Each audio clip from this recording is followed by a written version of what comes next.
Saat ini, banyak orang memanfaatkan teknologi informasi untuk membantu berbagai macam aktivitas. Contohnya, melakukan pembelian dan pembayaran sebuah produk secara online, atau melakukan pembayaran jarak jauh secara online, juga bermain game, hingga berkomunikasi dan terhubung dengan orang lain secara online. Semua itu tidak akan ada tanpa informatika. Apa itu informatika? Dan kenapa sekarang siswa SMP sudah mulai belajar informatika? Hai, selamat datang di Guru Emil YouTube channel. Pada video kali ini kita akan membahas tentang informatika dan alasan kenapa harus belajar informatika. Tahukah kalian, istilah informatika telah mengalami banyak perubahan arti dalam kurun waktu yang panjang di beberapa negara. Di Amerika, istilah informatika merupakan konteks ilmu data, kearsipan, atau perpustakaan, dan juga informatika kesehatan atau informatika medis. Di Jerman, istilah informatika sebagai ilmu komputer. Setelah melalui perkembangan lebih dari 20 tahun, informatika telah menjadi salah satu disiplin ilmu yang saat ini sudah berdiri sendiri.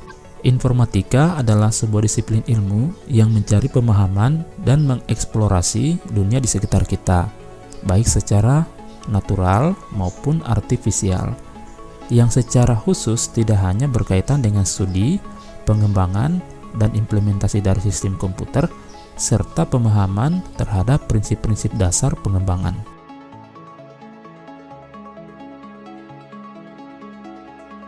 Istilah informatika juga dikenal dengan istilah dalam bahasa Inggris, yaitu informatics, computing, atau computer science. Adapun landasan berpikir secara informatika dinamakan berpikir komputasional atau computational thinking yang akan kita bahas di materi berikutnya.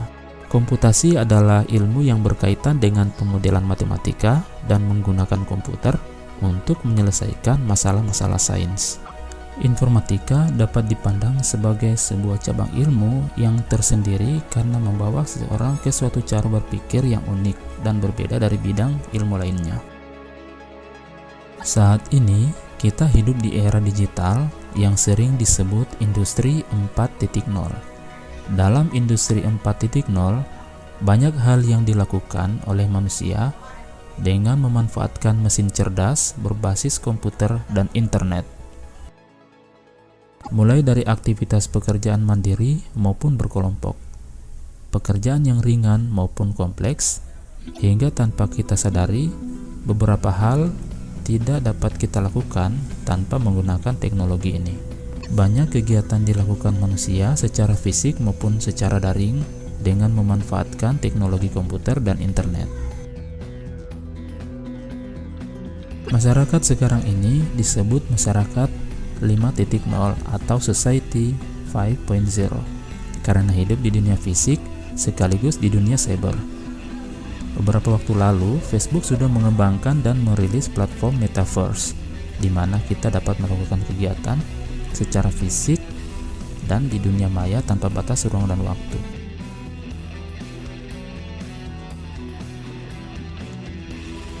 Kalian tentu bisa mengingat pengalaman kegiatan kalian yang didukung teknologi komputer dan internet. Mulai dari berkomunikasi dengan media sosial, bermain game online, memesan makanan, memesan transportasi, mendaftar sekolah, belajar secara daring, dan lain sebagainya. Nah, situasi seperti contoh tersebut memudahkan orang untuk melakukan kegiatan berbelanja, belajar, dan sebagainya. Namun coba pikirkan, bagaimana nasib para pekerja? Semua aktivitas fisik telah digantikan platform digital. Mereka yang semula bekerja sebagai kasir, pegawai gudang, pegawai yang melakukan pengepakan barang di pabrik, teller di bank, dan sebagainya. Semua pekerjaan itu akan diambil alih oleh teknologi digital. Apakah kita akan menolak perubahan zaman ini? Saat kita menolak, maka kita akan semakin tertinggal.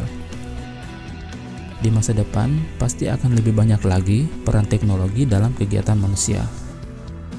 mungkin juga akan makin banyak jenis pekerjaan yang hilang. Terus apa peran kita? Apa yang harus dilakukan di era Society 5.0 ini? Sebaliknya, pencipta teknologi itulah yang makin dibutuhkan semua bidang pekerjaan.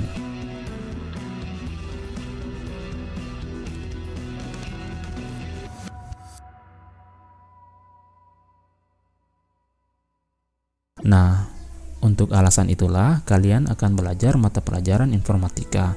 Dalam mata pelajaran ini, kalian akan belajar mengenai teknologi komputer dan sistem yang dibangun menggunakan teknologi komputer tersebut.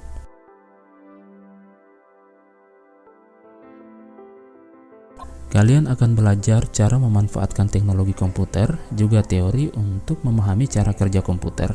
Dengan demikian, kalian akan bisa menyiapkan diri untuk menghadapi masa depan yang pasti akan lebih maju teknologinya, menyesuaikan bahkan mungkin akan menjadi pencipta teknologi atau pembuat teknologi masa depan.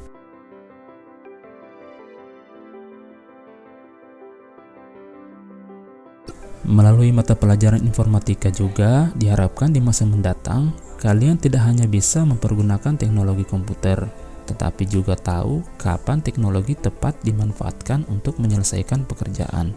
Bahkan juga tahu bagaimana membuat aplikasi teknologi untuk mengatasi berbagai persoalan. Begitu juga dengan tujuan lainnya, untuk belajar informatika agar kita cerdas dan bijak dalam menggunakan teknologi saat ini. Karena saat ini teknologi memainkan peran penting dalam kehidupan kita sehari-hari. Bagaimana? Sampai di sini saya berharap kalian sudah paham tentang informatika dan alasan mengapa harus belajar informatika. Cukup sekian dulu pembahasan kita. Jika ada tambahan, silakan diisi di kolom komentar. Jangan lupa untuk subscribe ke Guru Emil YouTube channel agar kalian menjadi orang yang pertama mendapatkan informasi dan materi pelajaran dari channel ini. Terima kasih sudah menonton. Sampai jumpa di video lainnya.